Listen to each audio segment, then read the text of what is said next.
इसके जद्दा अमजद काबल हाँ और इसके बाप यसुकई के ज़माने में यका मुगल शुमाली गोभी में एक तरह से शिकार मारने जाते थे। चूँकि वो मुगल थे इसलिए कुदरती तौर पर जिले बेकाल से लेकर मशरक में मौजूदा मंचूरियन की सरहदों पर पहाड़ों के इस सिलसिले तक जिसको आज हंगान कहते हैं, जितनी अच्छी चरागाहें थी सब पर इनका ही कब्जा था। ये बड़ी पसंदीदा चरागाहें थी।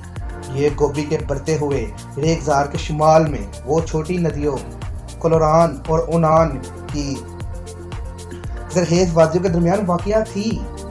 पहाड़ियाँ बुर्ज और स्नोपर के दरख्तों से लदी हुई थी।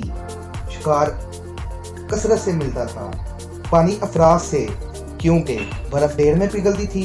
ये सब बातें इन कबीलों को खूब मालूम थी जो पहले मंगोलों के ज़ेर हुकूमत थे और अब 13 साल तमोजन से इस मलकियत को छीनने की ये मलकियत खाना बदोशों के लिए बड़ी कदर कीमत की थी। जहरेज चरागाहें जहाँ जाड़ों में सर्दी बहुत ज़्यादा नागवार ना होती थी और मवेशियों के गले जिससे वो रोज़मर्रा की ज़िंदगी की ज़रूरतें पूरी करते थे।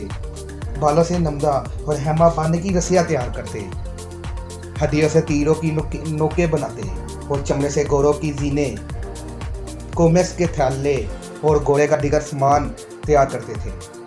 इसका इम्कान था कि तमोजन भाग निकलता, आने वाली ज़रूरत से बचने के लिए कोई सूरत ना थी। इसके महकूम में मुंतजल थे और मवेशियों का हराज वो इस लड़के को देने को इसलिए तैयार ना थे जो अब इनका खान बन चुका था।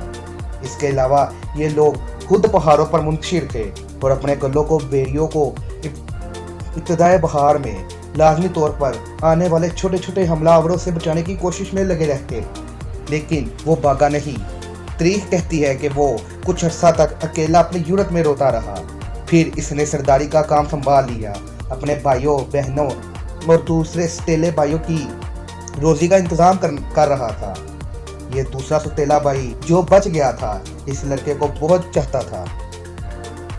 सबसे पहले इसकी माँ थी जो अच्छी तरह जानती थी कि पलोठी के लड़के पर मुसीबत लाजमी थी। लाजमी इसलिए थी कि एक और जंगजू ने जिसका नाम तरगाताई था और जो खुद भी बोरची या बूढ़ी आंखों वालों की नस्ल से था, शुमाली गोभी का सरदार होने का दावा करता था।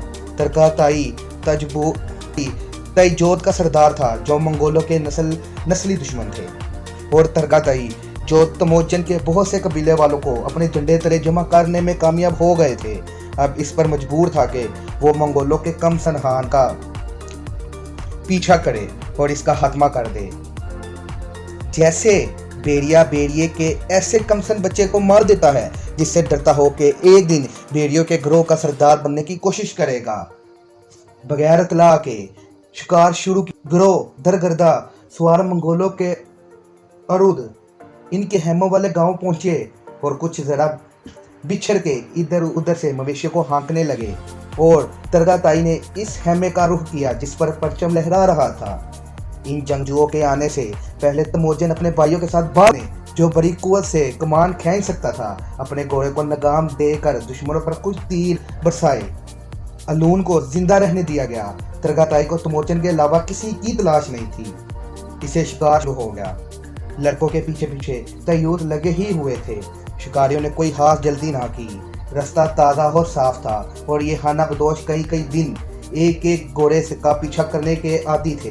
अगर तमोजन को नई सवारी ना मिल सकी तो यह ज़रूरी था कि इसे जा लें। जबली एहसास का तकाजा था कि ये लड़के घाटियों का रस्ता तनावार दरख्तों की आड़ में वो छुप सकते थे। कभी कभी वो घोड़ों से उतर के दरख्तों को काट के रास्ते पर डाल देते ताकि ताकब करने वालों का रास्ता रोका जाए। जब शाम हुई तो वो अलहदा हो गए। बहनें और सबसे छोटे भाई एक गार में छुप गए। कसार किसी तरफ पलट गया और खुद तमोजन एक ऐसे पहाड़ पर घोड़ा उड़ाता हुआ चढ़ गया जहां छुपने की जगह मिलने की उम्मीद हो सके। यहाँ वो कई दिनों तक पीछा करने वालों से छुपता रहा, यहाँ तक के भूख से मजबूर होकर कोशिश की कि गांठ लगाए हुए तायूद के दरमियान से घोड़ा निकाल लिया जाए, लेकिन वो देख लिया गया, पकड़ा गया, तरगाताई के सामने लाया गया तो इसने हुक्म दिया कि इसे कंग पहना दिया जाए। ये कंग छोटी हथकड़ी थी, इससे शाने और कलाइयाँ जकड़ी जा सकती थी। जंगजू कबीले वाले मवेशियों को फांकते हुए और तमोजन को इस तरह हथकड़ी पहनाए हुए अपनी चरागाहों को वापस रवाना हुए। तमोजन इस तरह मजबूर और लाचार इनके सामने रहा, यहाँ तक कि एक ऐसा मौका आया कि जंग जो किसी दावत में गए हुए थे, इसकी हिफाजत के लिए सिर्फ एक मुहाफिज छोड़ा था। जब हेमा पर अंधेरा छा गया तो नौजवान मुग इरादा कर लिया कि वो ऐसे मौके को हाथ से जाने नहीं देगा। हेमे की तरीही में इसने कंग के सिरे को मुहाफिज के सर पे मार दिया और वो बेहोश हो गया।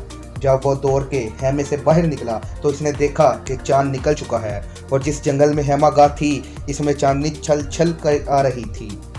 झाड़ियों में घुस के वो एक नदी की सिमत चला जिसे एक दिन पहले सब ने अबूर किया था।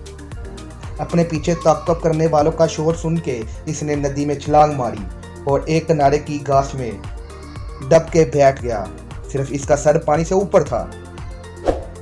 यहाँ बैठे बैठे इसने कई यूथ सवारों को देखा कि वो नदी के किनारे किनारे से ढूंढ रहे हैं। इसने देखा कि एक जंगजू ने इसे देख लिया।